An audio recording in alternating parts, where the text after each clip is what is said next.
folks. Friday, here we go. End of that kind of long week back, and hopefully you're getting acclimated to new classes and everything like that. So today, what we got is we've got the Bee and the Bear. Basically, just another different form of mechanical equilibrium for us to look at here. Okay, so I know some people were hoping for formulas, so here's a at least an initial bit of it. Today's stuff doesn't necessarily really change the formula list. So, once again, this is what we will see for the quiz next Wednesday. So, just be aware of that and make sure you got it written down somewhere, somehow, some shape or form. Okay. So, mechanical equilibrium, like I said, with the bee and the bear now is this is very similar to yesterday's lecture A3, where we talked about Brian on a beam and where we had to pick a specific um, pivot point, whether that was on the left side of the drawing or on the right side of the drawing, basically one extreme to the other extreme, so to speak. For us here now, what ends up happening is that we have a very specific pivot point. The problem you'll see with the actual legit bear and bee does have a seesaw or teeter totter, whatever way you call it. The homework stuff does talk about pulleys or gears, or it does have some specific distances on it that we are aware of. Okay. Um, the deal here too is that we may need to convert stuff to newtons. They may give us kilograms. So then we just have to do the weight calculation, which is just mass times gravity. All right.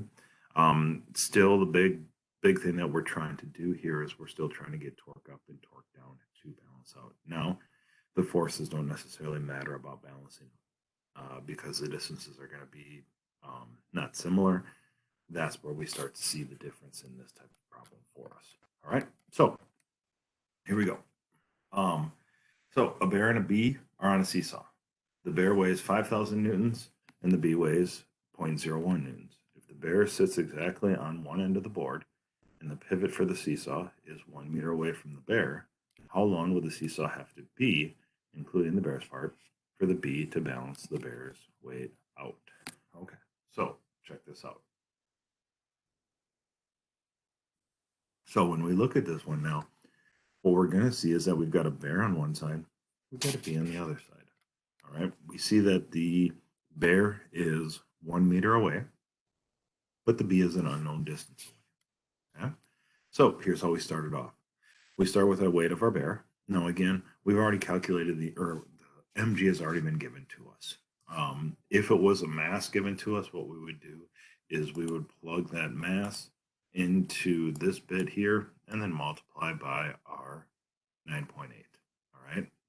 Same thing down here. We'd plug our mass in and then multiply by 9.8 for the v. All right. They're not going to have different gravitational accelerations. It's both going to be the same. So when we look at this now, remember, weight for us is still just a force. All right. And in this case, the nice thing is that it's still our force perpendicular.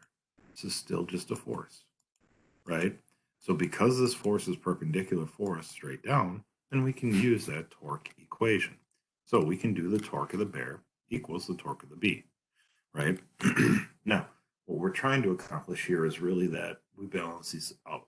Again, that's the point of mechanical equilibrium.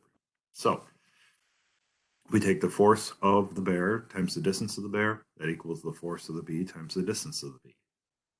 All right? So we take 5,000 times 1, that's 5,000.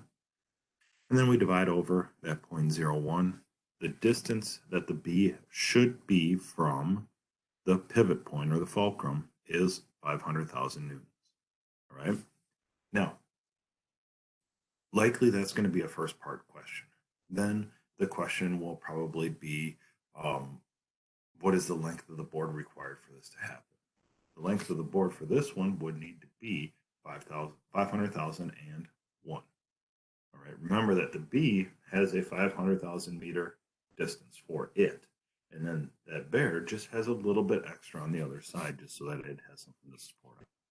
Okay? The extra meter, again, like we said, that's from the bear side of things. All right?